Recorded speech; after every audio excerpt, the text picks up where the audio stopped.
Hey, what's up guys? City here back again with another video, and today I am bringing you a much requested guide for Rampart, that being a movement guide with Rampart specifically. Now, believe it or not, as a defensive legend, Rampart has some movement that is afforded to her and only her because of this, her amped wall. So if you guys enjoy this, or if you guys requested it and I'm finally bringing it, please leave a like, pop a sub, comment down below, all of that jazz. It really helps out small channels like mine, especially small channels that cover Apex. It is very hard to grow in this space this late in the game, so I appreciate any and all support, and let's get right into it. Now we're going to be starting off really easy.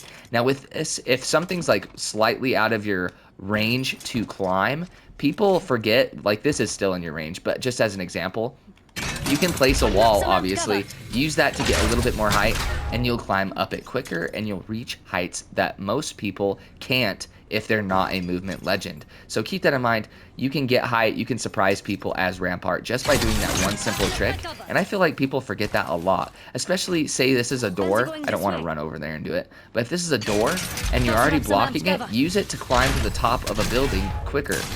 Just running up the wall is slower than mantling up a wall and then climbing up the wall, believe it or not. I've timed it myself, it seems to be quicker, so just keep that in mind. Every small millisecond or second counts in Apex Legends. Now we're going to be going into the wall movement tech. Now let's place this wall, let's do it right here. Now, this is the timing you need to get down, and it sounds stupid and it looks stupid, but you need to learn the timing of this right here. Mantling to the top of this wall. As soon as you reach the top of it, get a feel for it. Just sit here, get a feel for that timing, because this timing is everything, and your button presses to do with this timing will make or break this movement tech. And just know that you need to spend some time in the firing range to get this down, and once you get it down, it's going to be even harder to get it down in game when you're managing 1v1 fights, all kinds of different aspects and ratios and stuff like that. So don't get frustrated, just sit here, take it one step at a time. And if you spend a little bit of time every day in the firing range, you're going to get this down. So this mantle, once you get that timing down, then you want to incorporate a crouch or slide with it. Now, if you do it at the wrong time, it'll kind of look like that. Like you're going to have kind of like a dead slide moment. There you go. It'll look like that if you get the timing down. I mean, timing down wrong. If you get the timing down right, it'll look like this.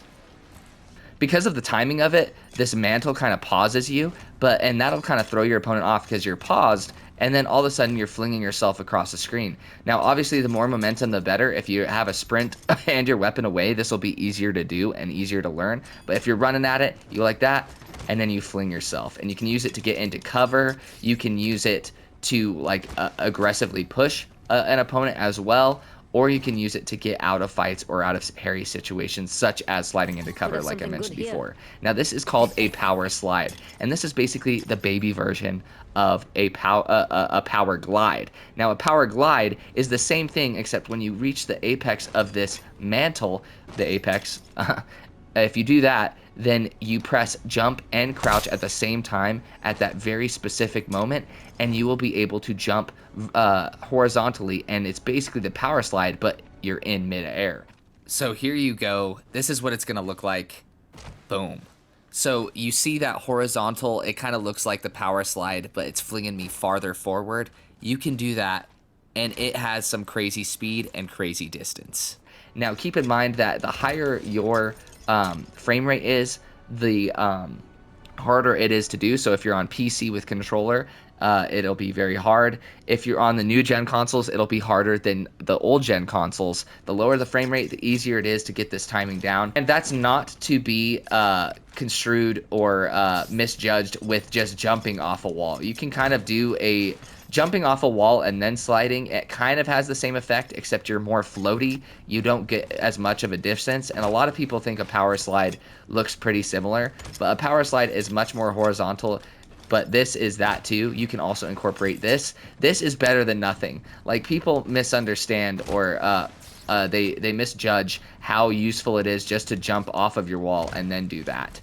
Like, you want to mix this up, especially in a 1v1 fight. If you have multiple walls down, mix it up. throw in a power slide, throw in a power glide, and between these two techs, you've got the movement down.